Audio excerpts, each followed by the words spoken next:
Hello everyone, Earthbor here, and today we're going to be talking about Sonic the Hedgehog 2. Now, I know, I'm just some random dude on the internet who has talked about nothing about movies, but here's the thing, I want my channel to go in that direction. I want to bring in all my love for movies, all that fun jazz, and what else to start with than with Sonic the Hedgehog, alright? Sonic is pretty cool. I think he's pretty cool. It's pretty nice. Now, I will say, obviously, Sonic the Hedgehog 2 is still out in theaters, and if you don't want to be spoiled, I recommend you click off this video, because I'm going to go right into spoiler territory and talk about the whole thing. The whole thing. So, of course, I'm going to have the trailers going up, all that fun jazz, and I'm going to give my rating on this. So, that's how I'm going to start this off. I'm going to do all this fun jazz. I actually got my stuff currently getting downloaded, so I'm able to actually make this video by Friday. By the time the video releases, it should be about maybe a week out of being released. And I will say, the movie is great. I absolutely love the movie. I think it's one of the I feel like it's something that video game companies like Nintendo and Sony and hell even Microsoft should really look at for their adaptations. I'm currently trying to get started with watching Halo. I'm still trying to figure out how to get that show running on some of my programs. But to be honest, unlike Halo, I have a history with Sonic. I've played Sonic games. I know the story of Sonic. It's great. I will say I don't know as much as my buddy shout out to Pika, who I'll talk about later in the video, about how movies can change perspective. I'll talk about that in a second. Obviously, that's what are you talking about there? And it's don't worry, I'll get into that. I saw this movie twice. I will let you know. I saw it first on the day it came out, or the day after. I forget which one it was. I think it was the day it came out, the April 8th. Saw it by myself. Okay, so I'm by myself in a theater, and this is a kids movie. There's a ton of kids everywhere. Even though it's kind of made for the fans, it is a kids movie first and foremost. Paramount knows this. They know what they're doing. Now, one of the things I will mention is that in the idea of this being a kids movie, there are a ton of jokes and wording and phrasing that I don't makes me think this should have been PG-13. I kid you not. Not only do they really just flaunt the words, hell and God and all that kind of shit. Those are okay to use in a PG movie. Hell, I'm surprised movies don't use that more often. But there's the thing, I'm seeing kids in there, ranging from 2 to 7. I don't think I saw a 10-year-old in the crowd, kind of situation. But it's these words I don't want my kids using, kind of situation. I'm surprised they're using it so frequently, and it's always by that one character. It's one character who's really vulgar for no reason whatsoever. I'm using the word vulgar because in a kids movie, this is pretty much the worst it gets.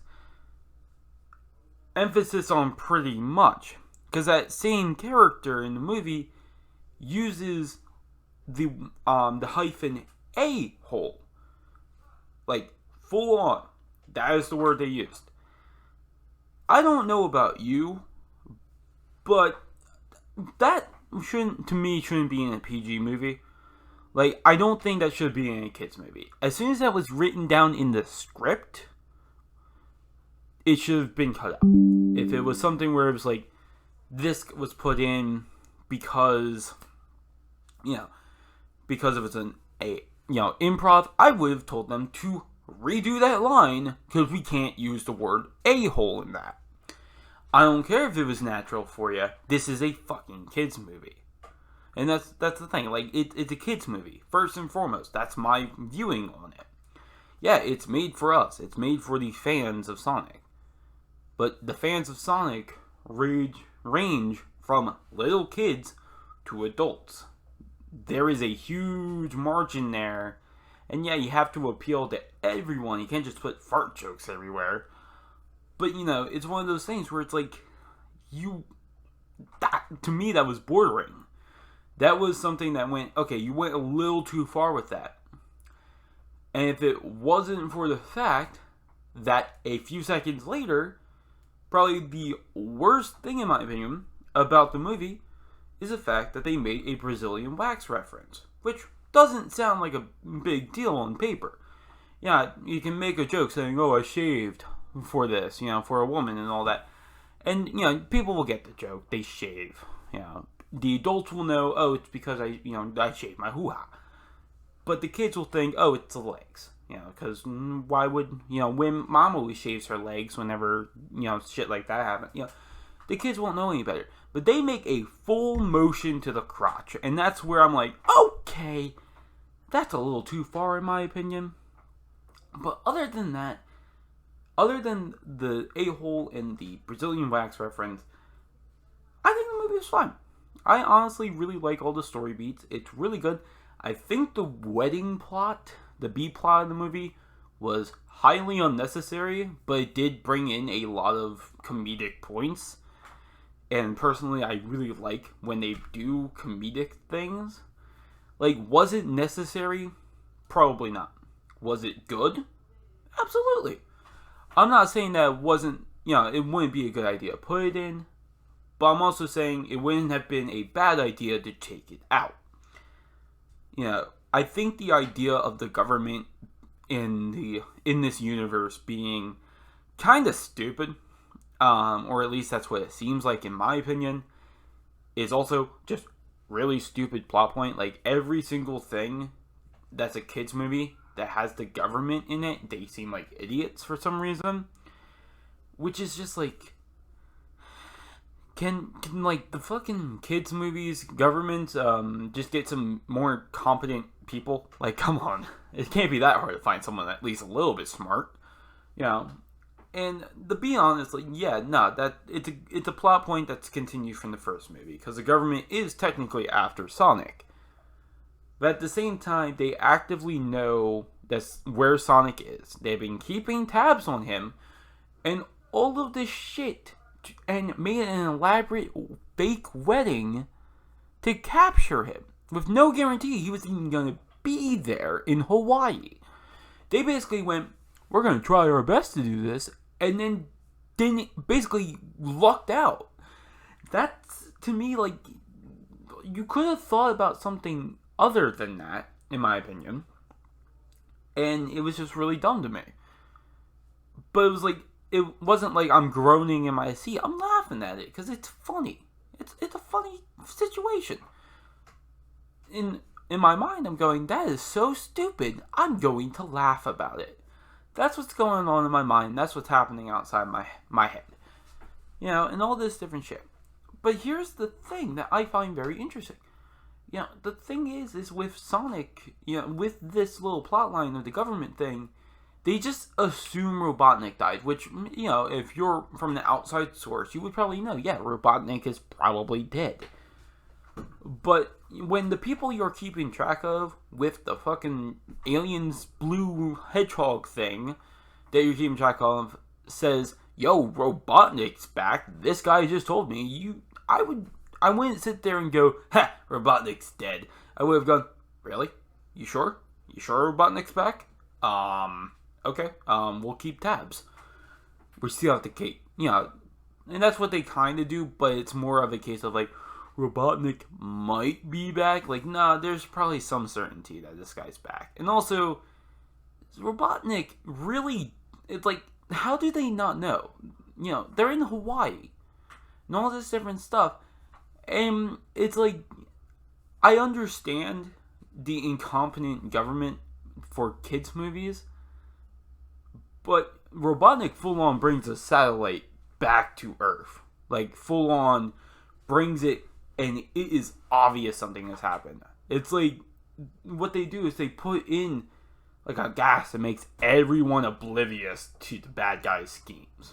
And that's what makes me upset, is more of the fact that, Robotnik does these obviously evil things to the world. This isn't just a, oh yeah, it's oh yeah, it's a Robotnik's back. Okay, cool. It's more of a, oh, Robotnik's back, and he brought a spaceship. Ooh, that's interesting. It's like an egg, like Eggman. You know, to me, it's really stupid, and the fact that it's like, you had to know that there was a thing coming through the atmosphere, because you're the government, thing coming through the atmosphere, something was signaled at, all of a sudden this coffee shop is closed, and there's a ton of energy spiking, most likely from that place. This government apparently has tabs on the whole town of Green Hills, yet has no idea when all of a sudden a house is breaking at the seams, due to some superpower menace. Idea of power surges happening because of Sonic and the rings and all this different shit. Like, they knew this in the first movie, but all of a sudden they're out in Hawaii trying to get Sonic there. It's like, it's kind of dumb. Like, yeah, I can gripe about it. I can say it's stupid. That's more of the writing and plot ideas and, like, just common fucking sense. It's not anything where it's like, is it not funny? I think it's funny. Honestly, that's what it's supposed to be. It's supposed to be funny. And I'm looking too into a fucking kids movie. But I wanted to get, like, this B plot out of here. One, because it has the two things I find the most issue with, and also the plot of the B. The B plot is just really weird to me.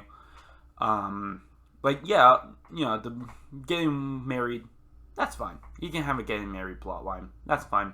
I think it does well. It's more of a case of the government being involved in the marriage plot line. Maybe not so much. I don't think it needed to be revealed that everyone was a government agent or anything like that. I think that was a stupid plot line that didn't need to exist. Like, yeah, you can have maybe the husband have a couple people that are in the government and who know who they are, but not every single guest like they did. I think that's preposterous, all these different things. But going away from that, let's talk about the actual plot of the movie, the Chaos Emeralds. One of the things was that, just to let you guys know, I really only played a couple Sonic games. I played 1 and 2, the original Sega shit. I played Sonic the Black Knight, and I love that game to bits. I love, fantasy stuff, and just putting Sonic in a knight outfit is amazing to me. And I played Sonic Forces. I maybe played a minute of that. But it's still on my record. Haha. But, I haven't played as much Sonic, so I don't know a lot about the Chaos Emeralds or anything like that. But I do know you have to collect the emeralds themselves, like, separately. Now, I thought that was going to be the plot going in. So I was very surprised when I went into the movie and they talked about a Master Emerald. And I was like, okay, so there's only one for this entire movie? But then they go into more detail about the fact that, no, there are 7, but they're all merged into one. And I went, okay, that makes sense. Yeah, that makes a lot of sense. If they don't do the ring of Chaos Emeralds, I'm going to be mad. And spoiler alert, like I said earlier, they do that at the end, and it's amazing. So, once we get to the end, I'll talk about that. But, like, the way they introduced Knuckles, I was really happy with. I like the fact that he does have rings.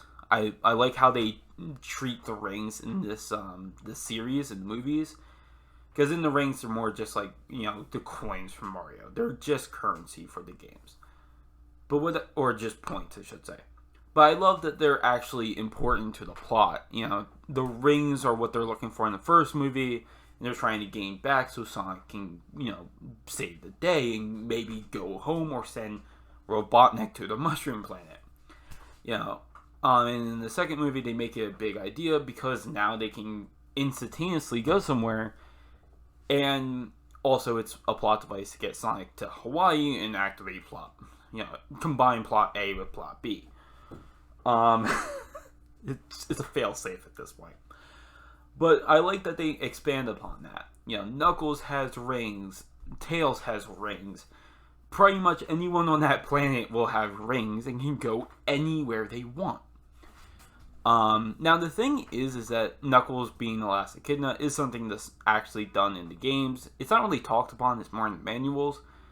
But, I do like that. I do like the fact that they continued that. I was very surprised they didn't do a Ugandan Knuckles meme.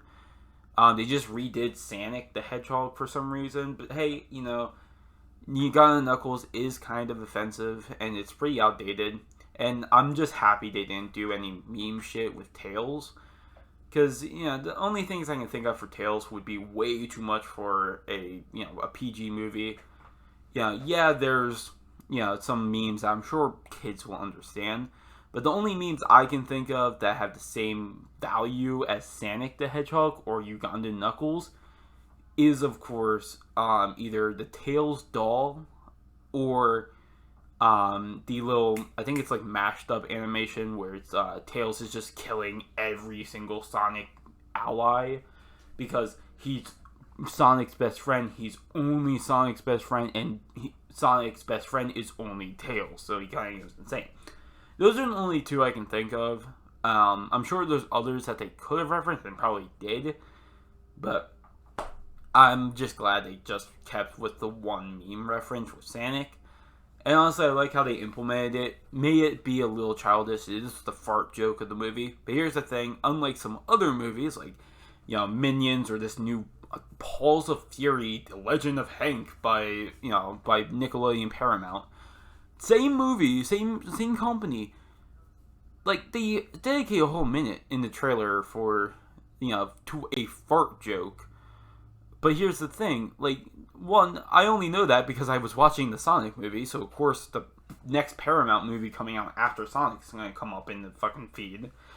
But it was one of those things I'm sitting there, I'm like, really? Like, this looks like something that came out in 2010.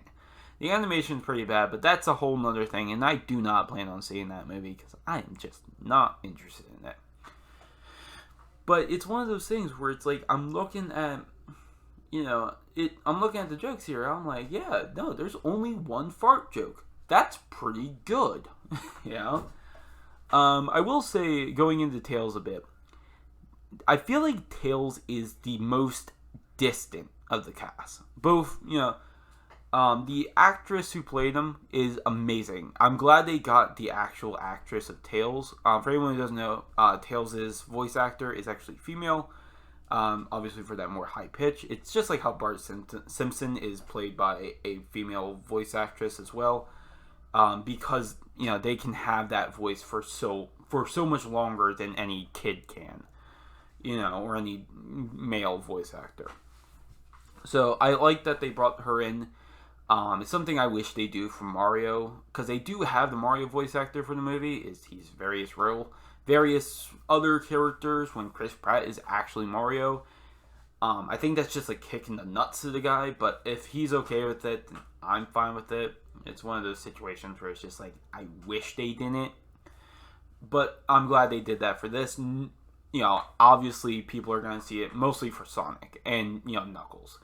They're not really there to, critique who's voicing Tails. Because I'm sure people would be adamant about bringing in the original voice actress. I will say, she just seems, like, I don't know if it was maybe the room she recorded her voices in, or maybe just the way they kind of spliced it all together. But it didn't fit well with the movie. It sounded like there was just a huge echo anytime she talked.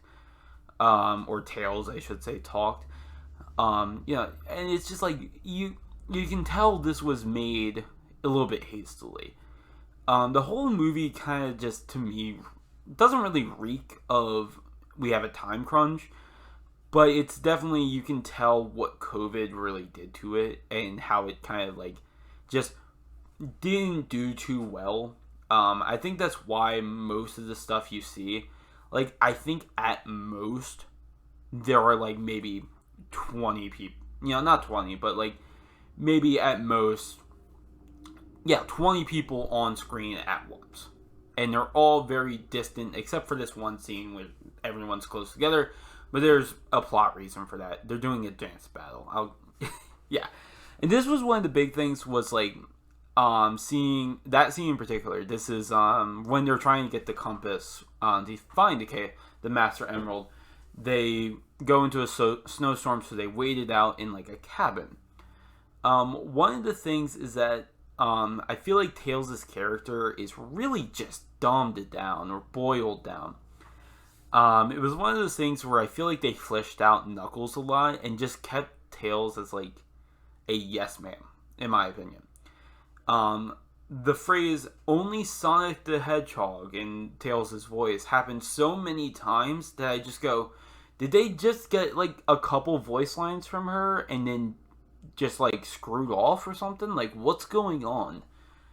It was one of those things where it was like they just seemed to be like really stagnant with that. And honestly, the best things are the stuff with, you know, Knuckles, Sonic, and Tails. But here's the thing, they're animated. You can do that from home, where at most the speaking lines we see are from the main cast themselves and like one other side character who I don't remember the name of. But even then, it's a case of these couple of characters are just permanently in this movie. We know they're in the movie. You have Jim Carrey playing Robotnik. You have Dr. Stone, or whatever the hell his name is, his sidekick. You have what I will be calling the Olive Garden guy, which is the head of the government thing that apparently is there, who's a dumbass. And you have the main, the human cast that was from the original. You have all these cast members, plus the guy from SWAT and Criminal Minds, who, by the way, I was super surprised to see him there. I actually forget his fucking name. I don't have a list of names and cast on here. I don't have a list of anything. I'm just going off what I want to say. But it was one of those things where I'm like, I'm watching this, and it's like, no characters really seem important, and the only ones that do seem important are the important ones. Like, here's the thing, even like Wade in the movie, who I don't know the actor for him, but he has a little bit of character, but at most he maybe has 5 lines in the entire movie. But that's good, because you don't need him to have more than 5 lines. He's not really a character. He's just the comic relief. It's one of those things where it's like, they really did take COVID and kind of ran with it. They made sure to really only make the important characters the ones really talking, with like a few exceptions. And they really did emphasize the fact that these are more about Sonic, Tails, and Knuckles. It isn't about the other humans. So you can definitely tell that the COVID restraints really just ham home how much this happened. And I'm gonna be honest, I'm kind of surprised they pumped this out after 2 years. Like, yeah, no, probably started production in like 2020 near the end of the year. But it was one of those things where the fact that they got a fully animated movie out within 2 years after a delay from Sonic, it was supposed to release in 2019, and we all know how that went. But they basically they took their restraints and ran with it. They know Sonic is supposed to be about Sonic and relatively the other animals that are animated, because you can't get a bipedal hedgehog that's blue on the set.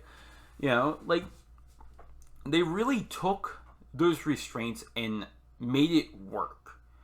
You can definitely tell that Robotnik is green screened in a lot of things, but at the same time, when you have those green screen effects, you're pretty much just, it's, on set, you don't have a lot of people. You don't need a lot of people for that. So it was one of those things where they really took what is basically an animated film with a couple actual humans in it. Like, it is really good for what it is. A movie made in a global pandemic. And that's what I want to kind of emphasize. This is a good movie compared to every other movie that was filmed during this time. Like, hell, Morbius, which was made before COVID shit happened, is way worse than Sonic. And I'm not saying that because everyone's shitting on Morbius. I actually kind of like Morbius. I think it's a good movie, but it's one of those movies where it's like, it's good, but I'm not gonna watch it if I really don't want to, which I really don't. Like, I'm excited for it, but I'm not gonna hold my breath for it to come out on DVD.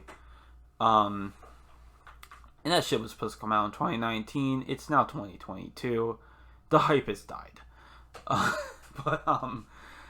But with Sonic 2, they basically got a movie release and it was the top of the year because of obviously COVID.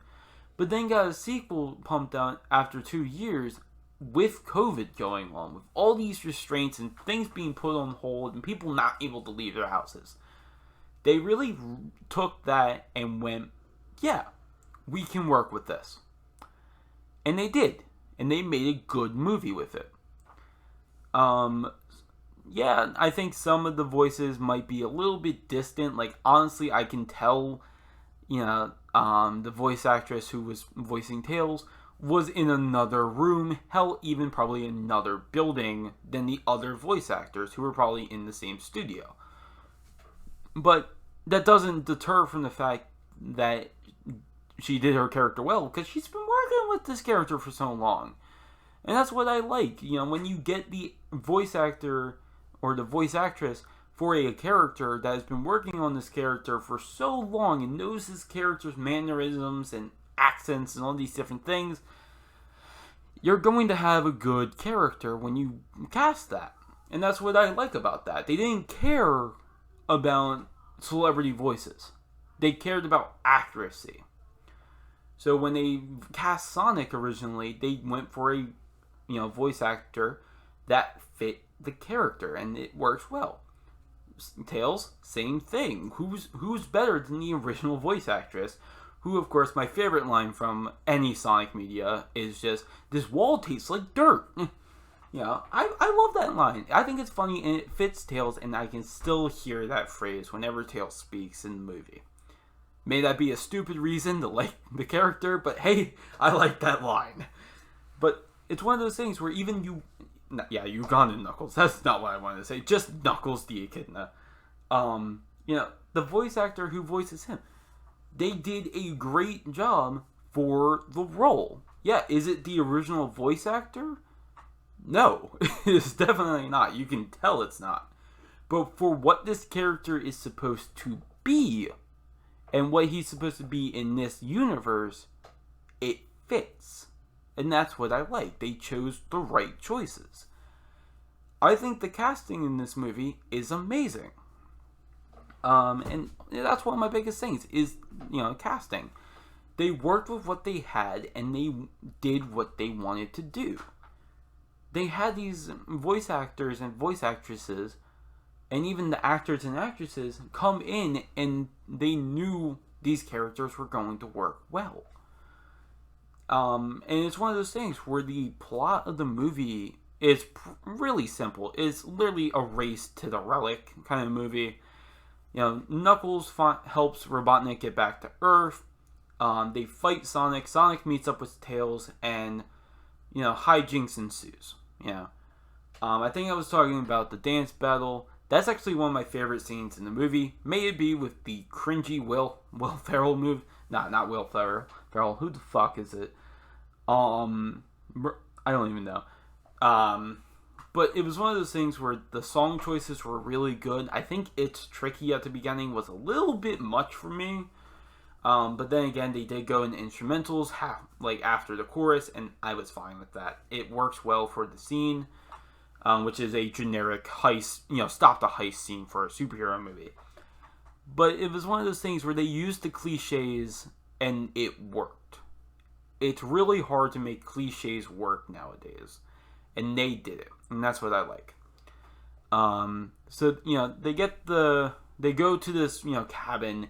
They mess up. They're about to be thrown into a fire because of course someone would want to throw them in a fire. Look at these freaks. But it's one of those things where they kind of take that idea and spin it on its head. I thought it was going to be a full-on fist fight, but then this dude started, that's what it is, squat dancing, and it's like, oh, it's a dance battle. that's interesting. And he turned it on his head, and I liked it.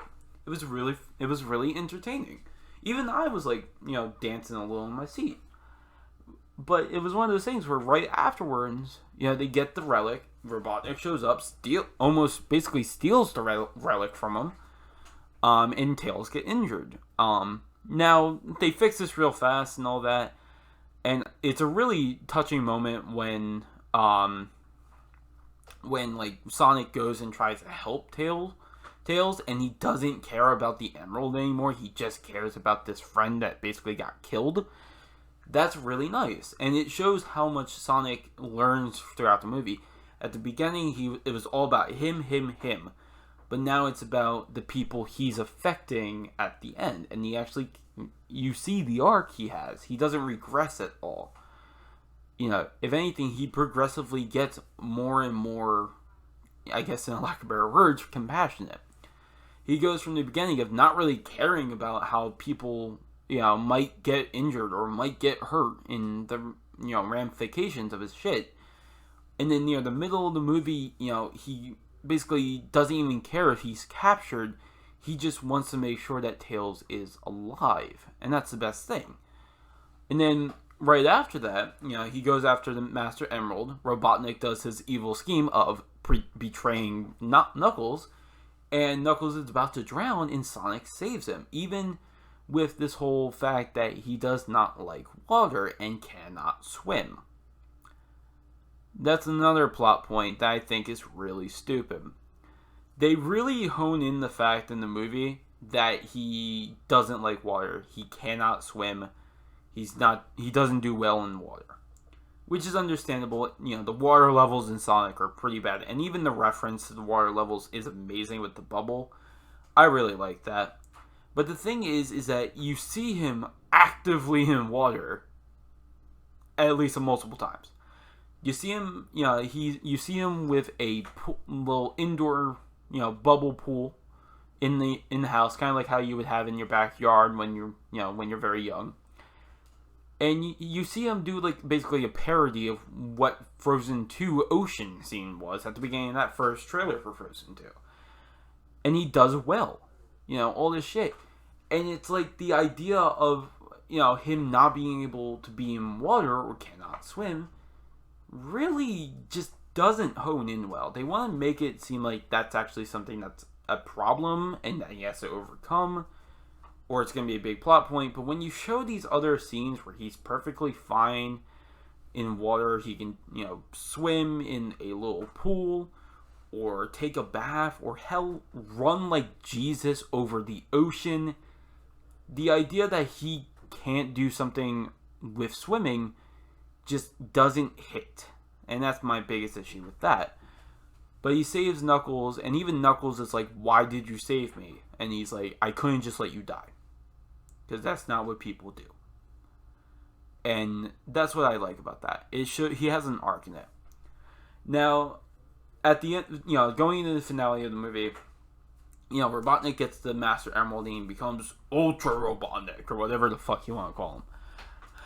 And he makes the big robot from Sonic, where it's the generic giant-ass robot, Robotnik, and it's amazing. I love that. When I saw that, I was like, that is awesome. I was hoping they would do something like that. And they make it really good, and they make a manual joke about the robot itself, and when it's like, oh, how did you do that? I read the manual. It's like a classic Sega manual, and it's like, that is amazing. And all that fun jazz. I like how they did that. The Super Saiyan Sonic was also really cool to see, and I absolutely loved that. That whole ending sequence is amazing. And honestly, if you don't see the movie, at least see that scene in particular, because it is amazing.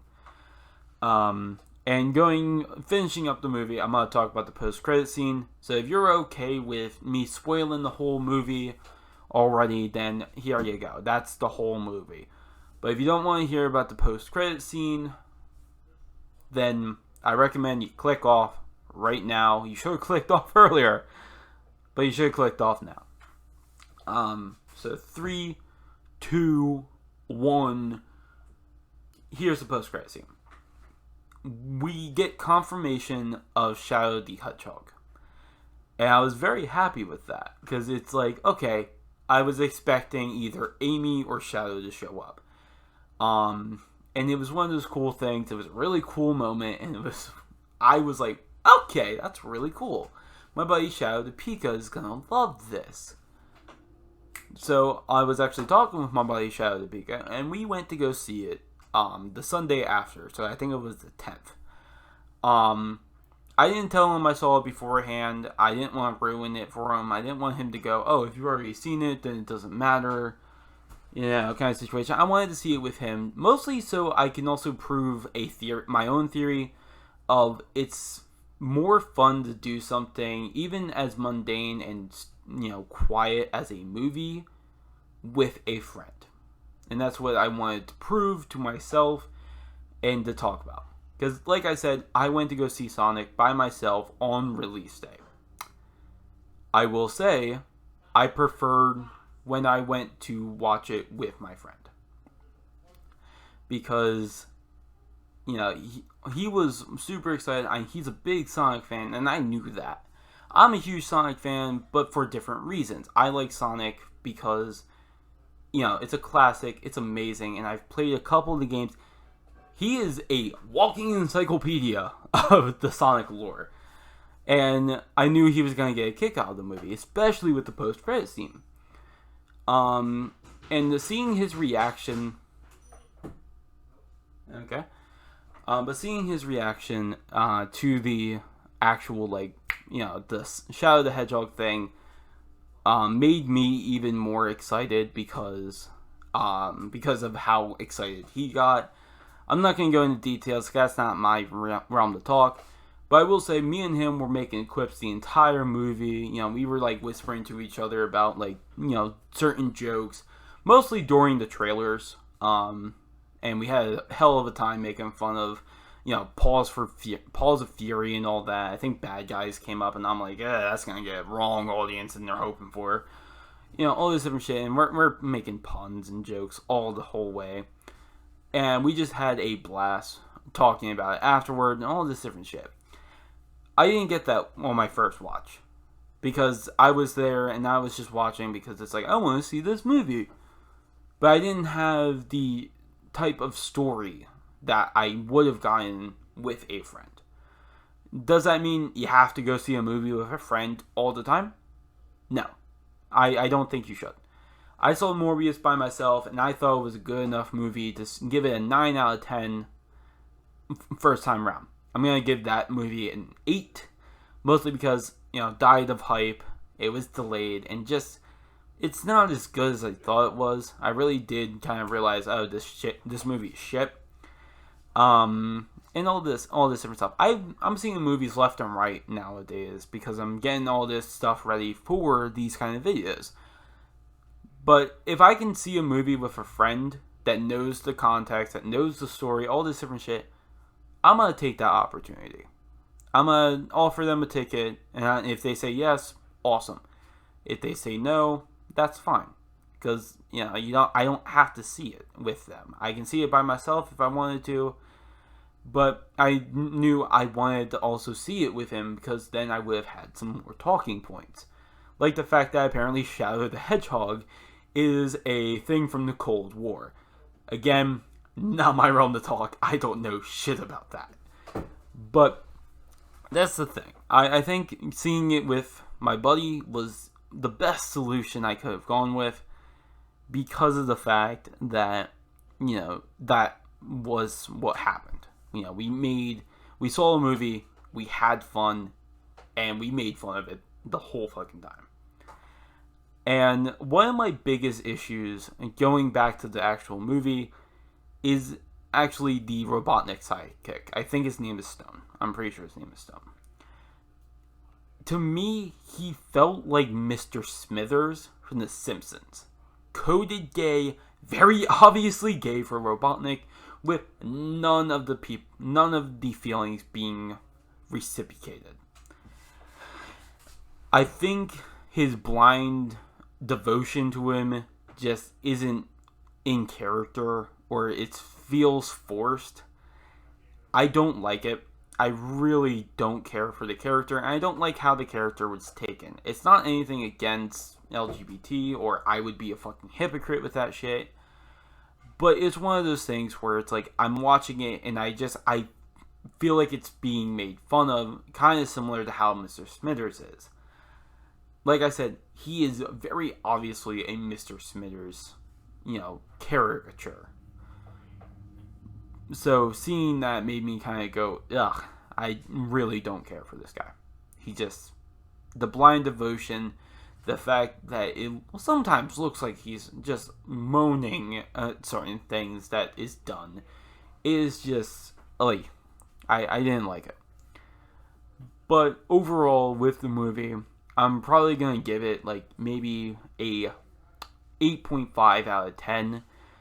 I don't think every joke landed. I think some of the characters had the wrong kind of style to them.